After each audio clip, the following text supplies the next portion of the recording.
It's either the geek in me or the engineering mindset or even the nerd that likes watches like this, because Draken seem to make watches that are geared towards the specific layout. Very toolish, very functional in their form and overall aesthetic.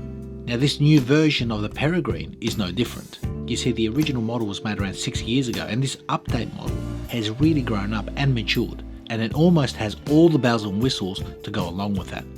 And I emphasize the word almost. Let's check it out.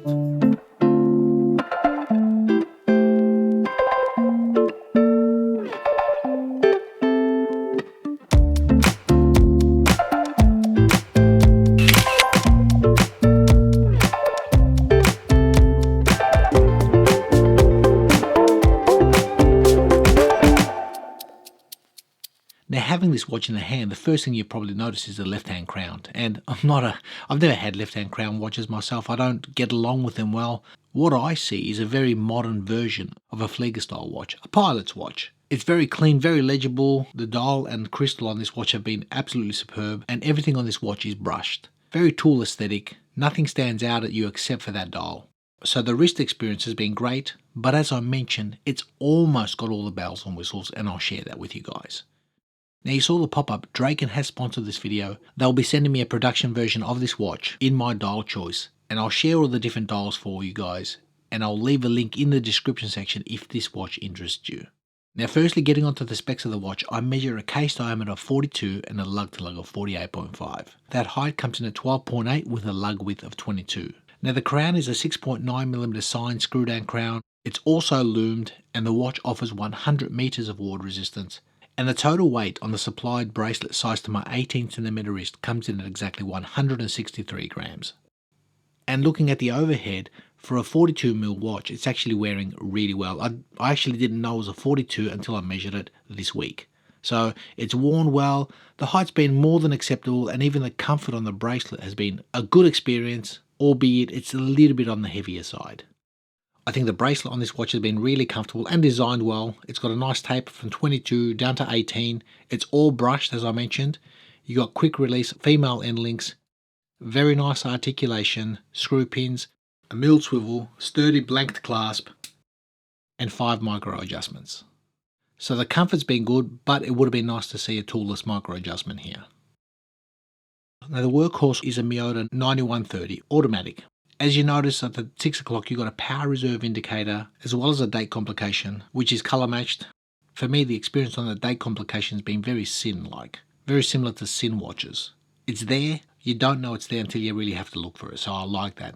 Even though it is at the 6 o'clock, it's unobtrusive. And there's also a slight recessed section on that dial, in the middle of that dial. So there's a little bit of depth and character, especially with those blue accents and that slight hint of red on that power reserve meter. So I like what they've done here. Now, the crystal on this watch is a real hero because it's a flat sapphire. It's got anti-reflective coating on the underside as well as the top.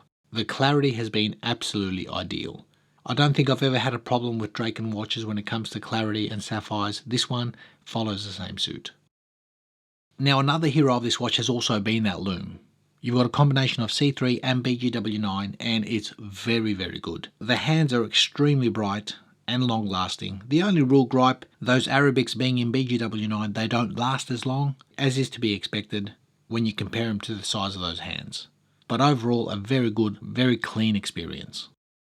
Now lastly, before I get onto any room for improvement, the price. See, the watch has a pre-order price of $479 on the bracelet, and as I mentioned, there are 4 dial layouts to choose from. And I actually think that the price is quite good, keeping in mind that this is a pre-order price, because after that, when it increases to the retail of $599, well, then that's a different story. So if you're keen on something like this, guys, now is the time to strike. Pun intended. And on that note, what is the room for improvement for this watch? Well, first and foremost, I did mention at the beginning of the video that this is almost fully spec'd. And the word almost, well, for me, it really would have been nice to offer a toolless micro adjustment on this. It's good having 5 micros, that's been great. I've not adjusted it myself, but yeah, just a toolless on the fly, I think really would have been a big plus for this watch, only because we're spoiled for choice. Next, well, this is not a room for improvement. That left-hand crown, this is just my personal thing. I struggle with left-hand crowns. I love them. I love the look of them. Just the usability. I'm always doing this. I've had a few left-hand crown watches on the channel. I'm always adjusting them this way. I really can't get my mind around doing this.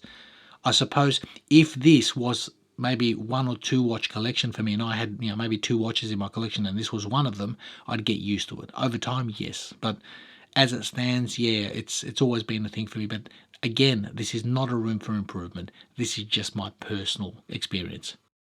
Next, the watch is a little bit weighty at 163 grams. Size to my 18cm wrist on this bracelet, yes, it has been a little bit, you can feel it. You can feel it on the wrist, so keep that in mind. And lastly, some people do not like Draken always signs their cases. I like it because that's what they do and it's unique to them, so that's pretty cool, but some people do not. I'm a big fan. I've said it before, I'll say it again, it doesn't bother me. And that's pretty much it, guys, because what I did like about the watch far outweighed the room for improvements.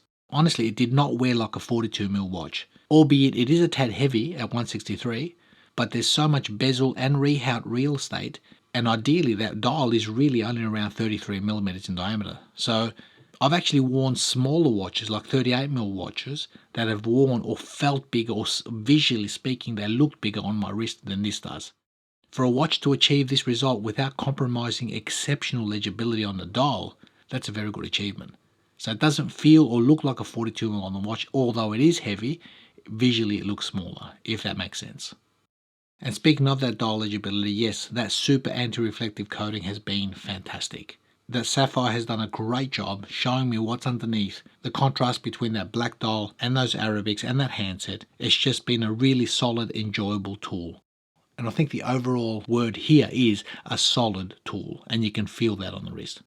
So I hope you enjoyed that, guys. Check out the link in the description if this watch interests you. A very cool tool watch.